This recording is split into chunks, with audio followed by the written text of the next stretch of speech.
আজকে একটা ইয়ে বানাচ্ছি ডিনারের জন্য। দেখো কি বানিয়েছি। এটা হচ্ছে মূলো আছে না, মূলোর পুর। এটাকে মোটা মোটা যে মূলো, সাদা মূলো, ওগুলো আনতে হবে। এনে এটাকে গোল গোল করে কেটে সিদ্ধ করতে হবে। সিদ্ধ করে জলটা ফেলে তারপর এটার ভেতরে ভেতরে যে ঢুকিয়েছি শস্য, এই দেখো মূলোটাকে হাফ করে কেটে এটার মধ্যে শস্য বাটা, পোস্ত বাটা, লঙ্কা বাটা দিয়ে একসাথে এটাকে নুন হলুদ দিয়ে তেলের মধ্যে দিয়েছি, দিয়ে তারপর এটার ভেতরে ঢুকিয়ে এখন এটাকে ইয়ে করছি, ভাজা করছি। এটা কাকুর পুরের মতন ফ্রাই হবে। এটাকে বলে মূলোর পুর। তোমরা খেয়েছো নাকি জানি না, খেয়ে দেখবে, খুব ভালো লাগে। কিন্তু এই মূলোটা আবার একটু মোটা মূলো হতে হবে। সাদা মূলোগুলো যে আছে ওই মূলো হতে হবে, লালটা দিয়ে হবে না। তা এখন আমি এখন বানাচ্ছি, ডিনারের সময় তোমাদেরকে দেখিয়ে দেবো।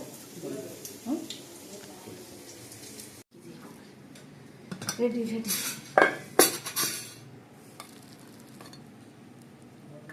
এই যে আমাদের ডিনারের বসলাম আমরা খেতে। ভাতটা বেড়ে রাখলাম, আমার ছেলের আবার ঠান্ডা না হলে খেতে পারে না। আজকে দেখো কি রান্না করেছি। ভাত করেছি, আলু চোখা, তারপরে এটা নিরামিষ তরকারি, তারপরে এটা যে মূলোর পুর বললাম যে, আর ডাল।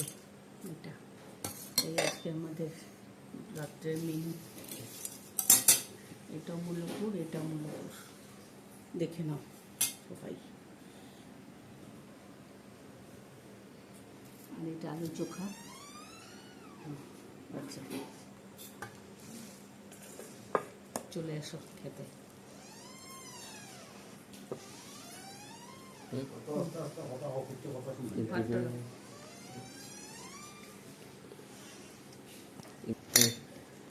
তো আমরা এখন খেতে বসছি তো সবাই।